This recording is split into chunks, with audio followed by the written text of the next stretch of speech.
Os voy a explicar algunos ejercicios que mandé la semana pasada que parece que había algunas dudas, ¿vale? Aunque tenía ahí las soluciones, pero no llegabais a entenderlo algunos. Mirad, en el 12 y en el 14 piden hallar el dominio cuando te dan la expresión algebraica de la función. En el 12, estas funciones son funciones donde hay x en el denominador.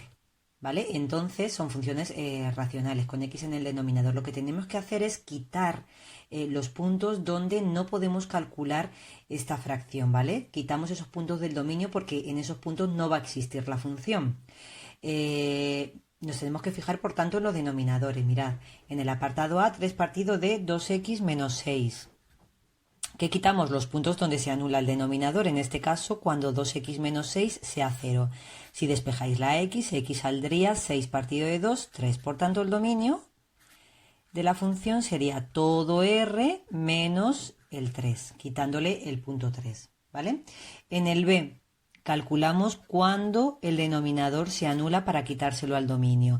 En este caso, ecuación de segundo grado, al ser incompleta, despejamos x cuadrado igual a 9, luego x igual a más menos 3. Para más menos 3 la función no va a existir, por tanto el dominio sería todo r quitándole el menos 3 y el más 3, ¿vale?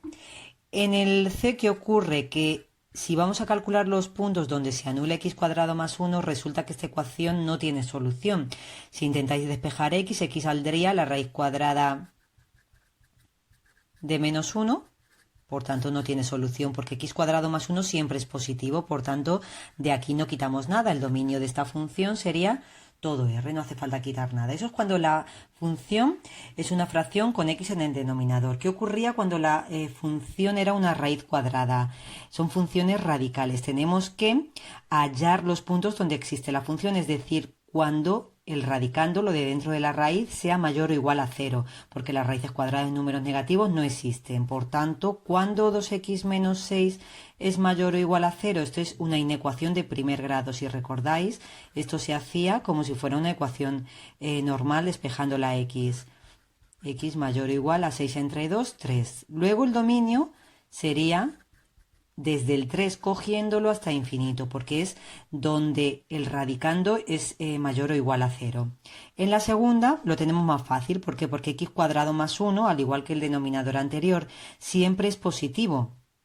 ¿Vale? X cuadrado más 1 no hay problema, nunca va a ser negativo. Por tanto, el dominio de esta función sería todo r. He resuelto el a y el c porque el b es similar a la, ¿vale? Del 14. Vamos a los puntos de corte con los ejes. Sería de la página 164 al 29. Calcular los puntos de corte con los ejes. Apartado A. Para calcular los puntos de corte con el eje x, lo que hacemos es imponer que la y sea 0, porque los puntos de corte con el eje x siempre tienen su coordenada y igual a 0. Si imponemos que la y sea 0 y es fx, nos quedaría la ecuación 0 igual a 3 menos 2x. De aquí despejamos x. De aquí si despejáis x, 2x igual a 3, x igual a 3 medios. Ya tendría el punto de corte. El punto de corte con el eje x sería el punto 3 medios 0. ¿Vale? Con el eje y, pues ahora imponemos lo contrario, que la x sea 0, que la coordenada x sea 0, porque los puntos de corte con el eje y tienen su coordenada x igual a 0. Esto es más fácil. Si la x es 0, simplemente es calcular el valor de la función en el 0.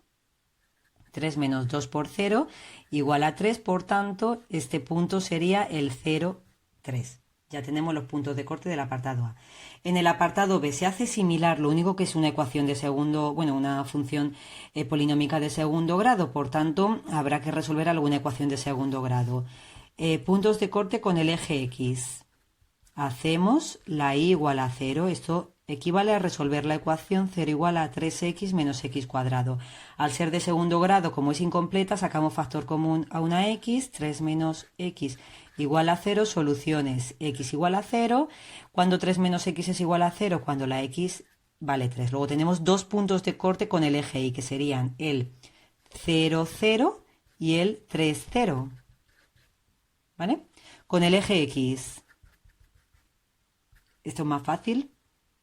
Perdonad, con el eje y es más fácil porque tenemos que hacer solamente la x igual a 0, sustituir la x por 0, 3 por 0 menos 0 al cuadrado y me queda 0. Luego este punto es el 0, 0. Resulta que es que el 0, 0 es un punto de corte tanto con el eje x como con el eje y. La función, esta parábola, la representación gráfica de esta función pasaría por el 0, 0. ¿Vale? Luego pasa también por el 3 ceros, el otro punto de corte con el eje x.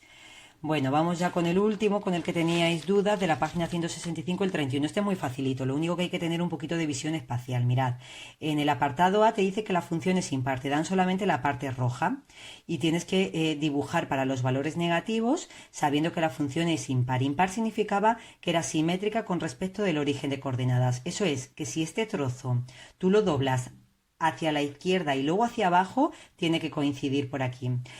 ¿Yo cómo lo hago? Pues te fijas en algunos puntos claves. Por ejemplo, en este, el 2, 2, por ejemplo, me he fijado en este, 4, 4, y los dibujo en el cuadrante opuesto con respecto al origen de coordenadas, en este caso sería el tercer cuadrante. Por tanto, el 2, 2 correspondería con este punto y esta de aquí correspondería con este de aquí. Dándole más o menos la misma forma, como si dobláramos dos veces, lo podéis hacer incluso calcando. Dobláis dos veces el papel y calcáis en la parte de abajo, te saldría más o menos así. De todas formas, tampoco tiene especial importancia. Lo único que quiero es que sepáis reconocer cuando una función es simétrica respecto del origen de coordenadas y cuando es simétrica respecto del eje de las Y. Una función es par cuando es simétrica respecto del eje de las Y. Es decir, que si tú doblas por el eje de las Y, las ramas coinciden. En este caso te dan en el ejercicio la parte roja. Por tanto, si tú doblaras por el eje de las Y, quedaría esta parte azul. Yo lo he hecho lo mismo, señalando unos puntos y calcándolos igual o fijándome en esos puntos, poniéndolos igual, pero en el segundo cuadrante y en el tercero, depende donde caigan en esos puntos de aquí. Entonces el 2, 1 coincidiría con el menos 2, 1 y este puntito de aquí coincidiría con el menos 3, menos 1 y este de aquí coincidiría con este de aquí. Hago más o menos la misma forma, como si dobláramos por el eje de las Y y quedaría así, ¿vale? Pero ya os digo que lo importante es reconocer que esta función es simétrica respecto del eje de las Y.